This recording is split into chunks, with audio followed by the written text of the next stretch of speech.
Hello YouTube family, मैं काजल चौधरी बिरदू की दुनिया में आप सभी का स्वागत करती हूँ।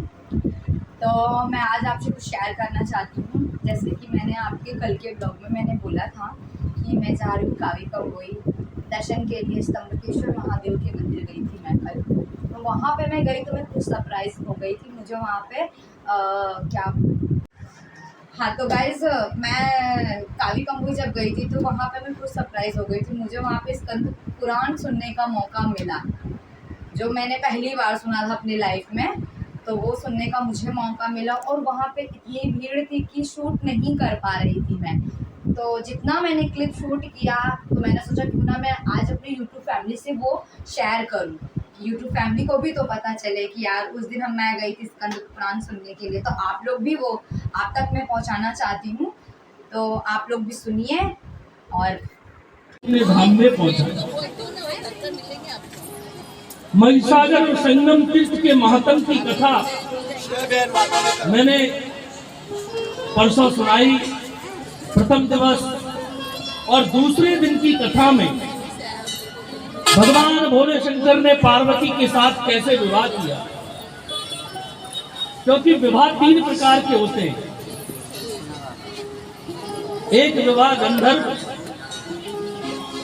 एक विवाह जो वेद रीति से संपन्न होता है, प्रजापति विवाह, और एक विवाह वो है जो हाथ पकड़ के खींच के ले जाए। तीन प्रकार के विवाह मुख्यतः इस कलयुग में है। वेद रीति से, प्रजापति रीति से जो विवाह है वो भगवान शंकर का ही है। भगवान श्री कृष्ण ने विवाह किया तो रुक्मणी जी को हाथ पकड़ के उठा दिया। और गंधर्व विवाह, उसमें किसी दोनों की सहमति होती है, उसको गंधर्व विवाह बोलते हैं। आपने देखा होगा कि जब भी शादियां होती है तो पंडित जी क्या सुनाते हैं, सप्तसदी। तो सप्तसदी में भगवान शंकर को ही रखते हैं और कहते भगवान शंकर का विवाह हुआ। पार्वती जी से भगवान शंकर कहने लगे आप दाएं से बाएं आ जाएं। तो पार्वती जी कहने लगी ऐसे ही नहीं आऊंगी स्वामी। कावी कवोई आए गाइस, तो ये प्रजापति पद्धति का विवाह, वेद पद्धति का विवाह। कहते हैं कि गुप्त क्षेत्र की अति अद्भुत पुण्यप्रद आनंद देने वाला अतुलनीय महान मातम आपने सुनाया। ये सिद्ध लिंगों को सिद्ध माता ने किस प्रकार धर्मात्मा विजय को वरदान दिया, क्योंकि यहां जिसने तपस्या करी उसका नाम है धर्मात्मा विजय। कैसे वहां सिद्ध माता प्रकट हुई, कैसे सिद्धियां प्राप्त हुई, ये हम सुनने की आप हम पर अनुग्रह करें कि हम सुनना चाहते हैं। तब श्री सूत जी महाराज कहने लगे कि सुनिए कि जब सब कुछ हारने के बाद और वापस वनवास में जाकर भीम ने हिडंबा प्रदेश में हिडंबा के साथ में विवाह करके, और जब वापस आए तो उनको इंद्रप्रस्थ धृतराष्ट्र ने दिया, पांचों पांडवों को। तो एक बार घटोत्कच पिता से जब मिलने गया इंद्रप्रस्थ में, तो वहां भगवान श्री कृष्ण बैठे हुए थे।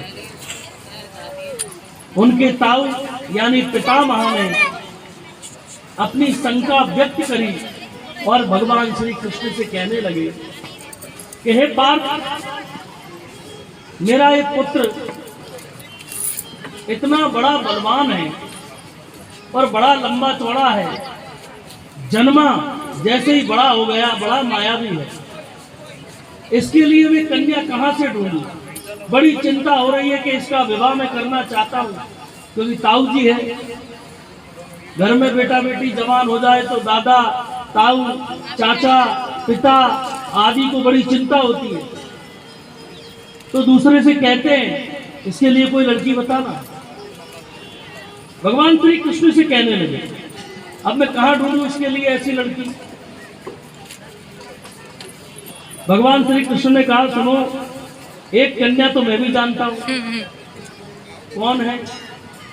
कि उसका नाम है कामकंटिका। प्राग ज्योतिषपुर में रहती है और नरकासुर के मंत्री की पुत्री है। और जब मैंने नरकासुर और उसके पिता का वध किया था, तब वो मुझसे युद्ध करने आई थी।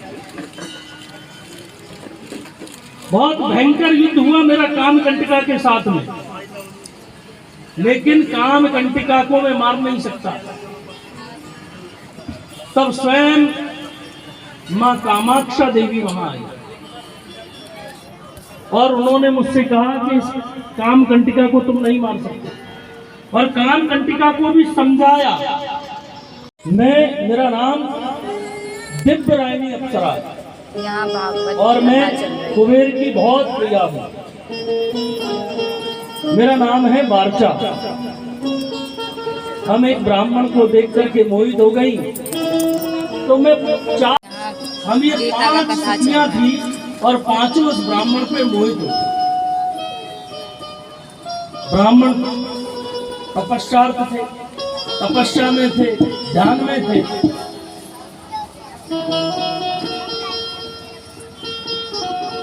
ध्यान मग्न थे। हमने विविध प्रकार का नृत्य किया, बहुत प्रकार से हाव भाव करके ब्राह्मण को हमारी ओर लुभाने की, आकर्षण करने की कोशिश करी। लेकिन ब्राह्मण तपस्या में थे। ब्राह्मण जब जागे तो उन्होंने हमें श्राप दे दिया, और ऐसा श्राप दिया कि हमको मगर बनना पड़ा, ग्रह बनना पड़ा। हमने ब्राह्मण से बार बार प्रार्थना करी, हे ब्राह्मण देवता, आप तो बड़े दयालु हैं, दया के सागर हैं, आप क्रोधी जरूर हैं, लेकिन दया भाव भी आप में है।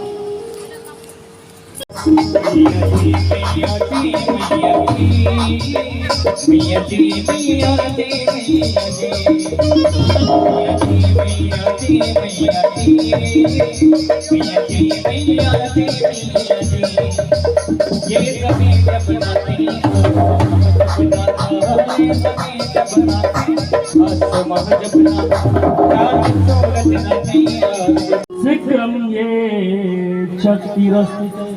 अब बताओ, ये पोती होगी कि पुत्री? अब अटक गई कामकंटिका। कौन पिता होगा जो अपनी बेटी से विवाह करेगा? लेकिन प्रश्न ऐसा है कि कामकंटिका उसका जवाब नहीं दे पाई।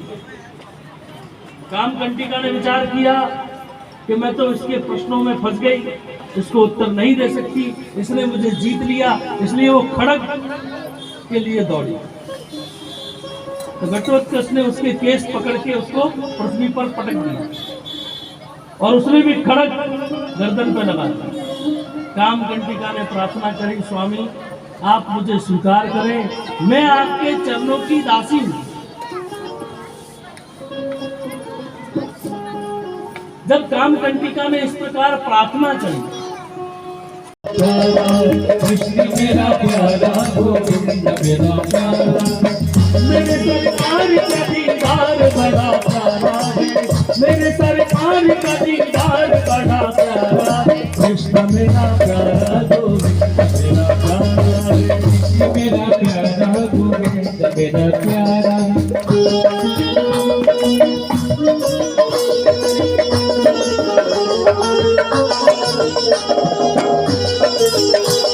तुम्हें गुप्त क्षेत्र में स्तंभेश्वर महादेव के रूप में भगवान शंकर भी मिलेंगे।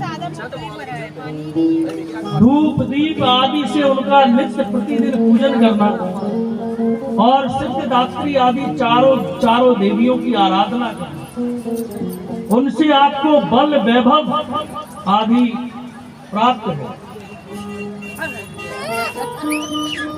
प्रभु मुक्ता बर्बरिकम कृष्ण प्राह घटोत्कच घटोत्कचार्य पुत्रेष्ठ दृढ़म सोद।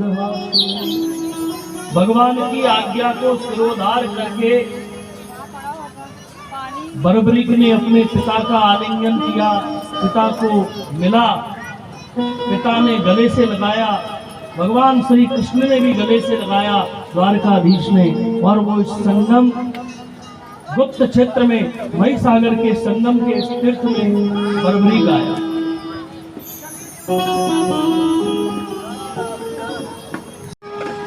तब बरबरीक यहाँ सिद्धदात्री तो दर्शन देकर चली गई। बरबरीक यहाँ कुछ दिनों तक रहा और काशी से चलकर विजय नाम का ब्राह्मण यहाँ आया, क्योंकि सिद्धदात्री ने विजय नामक ब्राह्मण से भी कहा था कि तेरी रक्षा करने के लिए उस संगम क्षेत्र में तेरे साथ निभाने के लिए तू अकेला ना पड़ जाए, इसलिए बरबरीक वहां तुझे मिलेंगे। विजय नाम के ब्राह्मण ने देखा बरबरीक है, दोनों आपस में मिले और सर्वप्रथम तपस्या आरंभ करने से पहले भगवान गणेश जी की पूजा करी।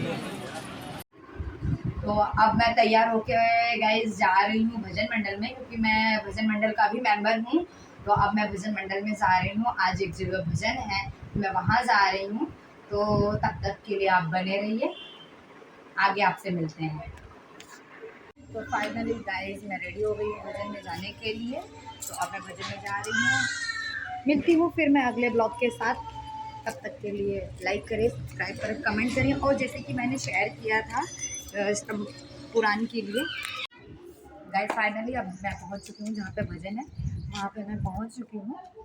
तो आपके लिए बाय, ब्लॉग आप देखिए, जो स्कंद पुराण मैंने क्लिप शेयर किया है यूट्यूब चैनल पे, तो आप सभी उसको सुनिए, आपको कैसा फील होता है तो आप कमेंट में करके मुझे बताइए। लाइक करिए, सब्सक्राइब करिए, बेल आइकन को दबाना मत भूलिएगा। तब तक के लिए बाय, अगले ब्लॉग के साथ मिलते हैं।